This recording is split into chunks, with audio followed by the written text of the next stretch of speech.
राष्ट्रवादीच्या आमदारांनाही फोन यायला आता सुरुवात झाली आहे। आदिती तटकरे, बाबासाहेब पाटील, दत्ता भरणे, हसन मुश्रीफ आणि नरहरी झिरवाळ यांना फोन आल्याचं कळतं आहे। मंत्रिपदाची शपथ, त्यामुळे राष्ट्रवादीमधून कुठले आमदार घेणार या संदर्भातले सगळे संकेत आहेत। आदिती तटकरे, बाबासाहेब पाटील, दत्ता भरणे, हसन मुश्रीफ, नरहरी झिरवाळ या 5 आमदारांना आता फोन आलेले आहेत। त्यामुळे नागपूरमधल्या आज शपथविधीमध्ये निश्चितच या सर्व नावांचा समावेश असणार आहे।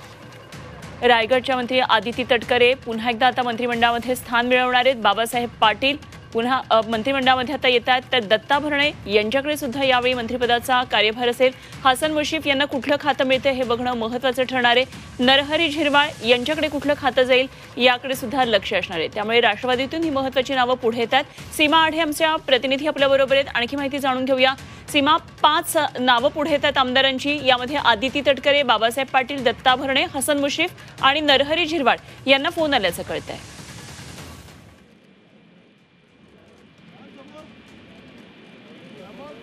सीमा,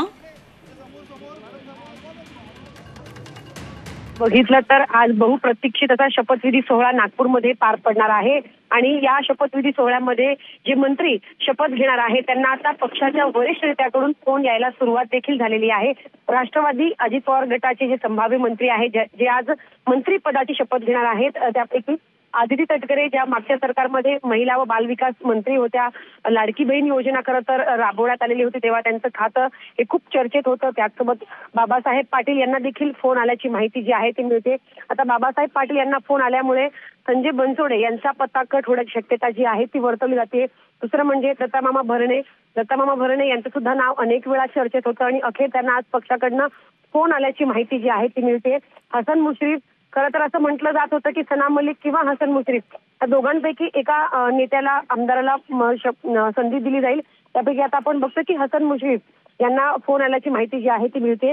नरहरी झिरवाळ हे स्वतः अनेक वेळा पक्षाकडे त्यांनी बोलून दाखवलेलं होतं, माध्यमांना प्रतिक्रिया दिलेली होती की जे काम आतापर्यंत मी केलेलं आहे मागच्या काही वर्षांपासून, त्यामुळे मला मंत्रिपद द्यायलाच पाहिजे असं त्यांनी उघडपणे सांगितलेलं होतं। आणि आता आपण बघतो की नरहरी झिरवाळ यांच्या गळ्यामध्ये सुद्धा आता मंत्रिपदाची माळ आता पडताना आपल्याला बघायला मिळत आहे। अजून किती नेत्यांना मंत्रिपदासाठी फोन जातात हे बघणं महत्त्वाचं असणार आहे। अनुपमा, निश्चितच या घडामोडींवर जरूर लक्ष ठेवून राहा सीमा, आपण वेळोवेळी यावर चर्चा करू। सीमा आढे आमच्या प्रतिनिधी आपल्या बरोबर होत्या। तेव्हा राष्ट्रवादीतल्या या आमदारांची नावं पुढे आलेली आहेत। नरहरी झिरवाळ यांनी अनेकदा माध्यमांसमोर सुद्धा पक्षाला या संदर्भात मागणी केल्याचं आपण पाहिलेलं आहे। हसन मुश्रीफ पुन्हा एकदा मंत्री होणार आहेत, मात्र कुठलं खातं त्यांच्याकडे येईल हे लवकरच कळेल। तर दत्ता भरणे यावेळी मंत्रिमंडळामध्ये त्यांना स्थान असेल।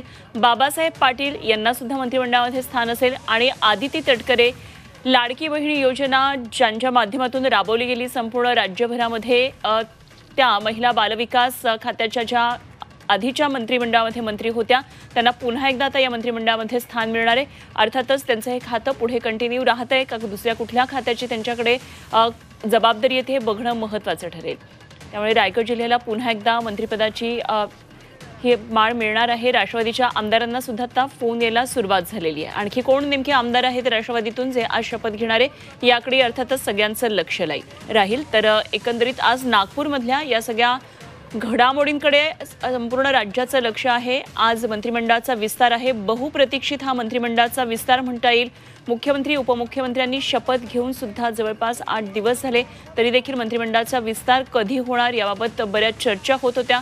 त्यामुळे नेमका कोणाला मंत्रिमंडळामध्ये स्थान मिळणार, कोणाकडे कुठलं खातं जाणार हे आज स्पष्ट होणार आहे। मधल्या काळामध्ये बऱ्याच राजकीय घडामोडी घडल्या होत्या आणि एक नाराजी नाट्याचं एक प्रकारे झालर गेल्या काही दिवसांमध्ये सातत्यानं दिसून येत होती।